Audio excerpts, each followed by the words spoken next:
Title: One Flight, One Shift. The sound of shattering glass echoed through the first-class cabin as Camille Bryant's crystal tumbler slipped from her hand. Ice cubes scattered across the floor like precious stones on velvet, whiskey forming rivulets between them. Yet no one moved to help. Every pair of eyes was locked on the confrontation 3 rows ahead. Dorian Blackwell, dressed immaculately in a tailored navy canali suit, stood with the calm tension of a man who'd spent his life balancing on tightropes others pretended didn't exist. "I've shown you my boarding pass twice," he said evenly, though a trace of strain rode beneath his words. "Seat 2B is mine. I booked it specifically for the legroom and proximity to the power outlet. I need to work and rest on this flight." The flight attendant, whose name tag read Leah, gave him a smile polished by years of training but hollow in its sincerity. "I understand, sir, but there's been a change. We need to accommodate this gentleman instead." She gestured toward a silver-haired man settling into the disputed seat, Roland Huxley, whose casual ease suggested a man used to having the world restructured around his preferences. Dorian's fingers curled around the worn leather handle of his briefcase, his father's gift when he finished his MBA, now scuffed from over a decade of transatlantic flights and corporate negotiations. At 45, Dorian had built a global logistics empire, Blackwell Global, from scratch. From a garage in Atlanta to offices in 6 countries. He had navigated economic collapses, merger wars, and glass ceilings made of reinforced steel. Yet here he was, being asked to yield his assigned and paid-for seat to a man whose only visible credential was his paleness and privilege.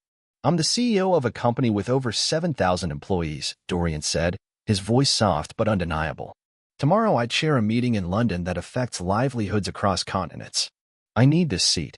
Not for comfort, but for purpose. Please explain why my presence here is now inconvenient." A ripple moved through the cabin. A young woman nudged her seatmate. An older couple exchanged glances, recognition in their eyes. Not of Dorian, but of the narrative unfolding before them. Roland Huxley finally looked up, his face wearing the practiced mask of genteel confusion. "Is there a problem? I was told this was available." "Mr. Blackwell," Leah said, voice low but loud enough for all to hear, "we've reassigned you to seat 6C. Also an aisle. Please cooperate." Dorian didn't move. His brain calculated like it always did: data, consequence, precedent. In the eyes of every passenger, a black man standing his ground. And in America, or anywhere else, that tableau came weighted with unspoken histories. "May I ask," he said, "why this reassignment happened after boarding, after I'd already settled in?" Just then, the cockpit door opened. Out stepped the captain, graying hair, sun-weathered skin, and the name Captain Russell Keegan etched into his badge. "Is there an issue?" he asked. Leah answered before Dorian could speak. "This gentleman is refusing to take his reassigned seat." "My assigned seat is 2B, Dorian corrected, holding up the boarding pass for the 3rd time. The captain's gaze flickered between Dorian and Huxley. A beat of recognition passed through his expression, or was it strategy? "Sir," he said to Dorian, "Mr. Huxley is a Titanium Premier member. He has a spinal issue and requested this seat for medical reasons. We ask for your understanding." The detachment Dorian had perfected across years of microaggressions descended like a veil. He recalled Princeton, where a professor mistook him for janitorial staff, or the company gala where an investor assumed he was the valet, or the countless times his authority was questioned despite his credentials. "I see," he said. "And when, exactly, was this decision made?" "Because I boarded 25 minutes ago, sat down, connected my laptop, and began preparing tomorrow's agenda. My documents are in the seat pocket. My charger is plugged in." "At what point did this become urgent enough to displace me?" Leah's face flushed. It was a late accommodation. Before anyone could respond, a new voice rose, firm, calm. "Excuse me," said a young woman 2 rows back. "I boarded 30 minutes ago." Mr. Blackwell was already working in that seat. If there was a medical need, why wasn't this resolved before passengers boarded? Heads turned. Her name was Marisol Reyes, 29, a Mexican-American urban designer on her first international assignment. Captain Keegan stiffened. "Ma'am, this is between the airline and the passengers involved." Another voice cut in.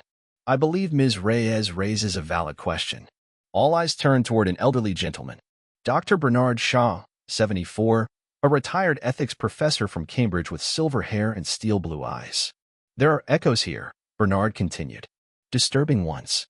This appears to be less about policy and more about precedents." The hush in the cabin deepened. "I assure you," said Captain Keegan, that race plays no part. Consciously? Maybe not, Bernard interrupted. But implication often exceeds intention. Camille Bryant, who had dropped her glass earlier, now spoke up. I fly this route monthly. Never have I seen a passenger already seated and working moved for another first-class passenger. Medical condition or not, proper arrangements are made pre-boarding. This reeks of improvisation and bias. Roland Huxley shifted uncomfortably. Look, if it's such an issue. It shouldn't be an issue at all, came a voice from the first-class entrance. A stately woman in her early 60s approached. Hairpin back, elegant navy suit, a pearl necklace. Eleanor Huxley, Roland's wife. I told you not to bully staff with your status, she said coldly. You've embarrassed yourself again, Roland. Turning to Dorian, my apologies.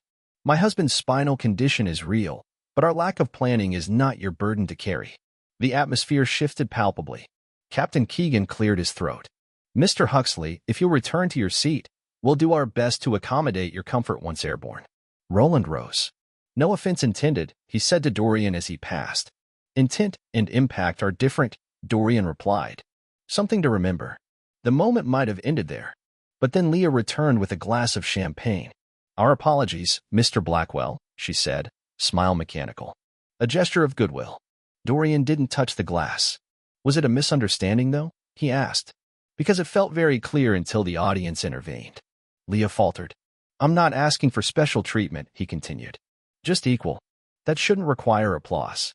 Marisol, observing, began typing on her phone. Not to shame, but to document. Nearby, Bernard nodded approvingly. Leah noticed and stiffened. Ma'am, we're about to depart. Electronic devices must be on airplane mode. Marisol glanced up. Cabin doors aren't even closed. Half the passengers are using their phones. Dorian interjected. Captain, if rules are being enforced, let's apply them consistently. Captain Keegan paused, assessing the selective enforcement. Leah, he said, let's focus on departure preparations. She nodded curtly and retreated. Later, as the plane cruised toward London, Captain Keegan approached Dorian discreetly. I want to apologize, he said. It was mishandled. Then why not say so publicly?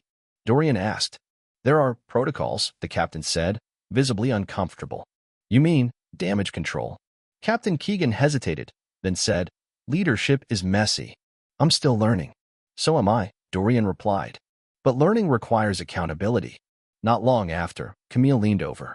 Would you like company if the captain requests a private word again? Dorian smiled. I'd appreciate that. They went together. Keegan looked surprised, but didn't object. Behind them, Marisol raised her phone subtly, a gesture of solidarity.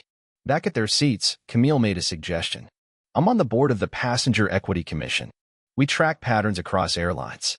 One report is noise. 100 is change.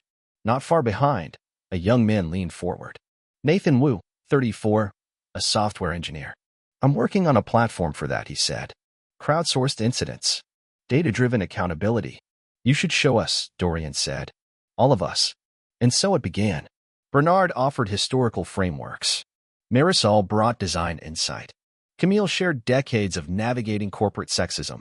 Even Eleanor Huxley participated, while Roland sat back, listening. At 38,000 feet, a community formed. A tech demo happened midair. Cards exchanged. Emails drafted. Conversations deepened. Dorian's daughter, Ava, texted him from Paris. Got into the sociology symposium. Can't wait to tell you more. He smiled. Hours later, Captain Keegan approached again. I filed an official report, he said. For once, it won't disappear. Dorian nodded. Documentation matters. As they descended into London, passengers stirred. Marisol noted changes for her cultural center design. Nathan refined his interface.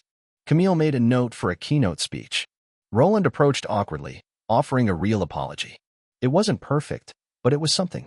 And Dorian walked off that plane not just as a CEO, but as part of something larger.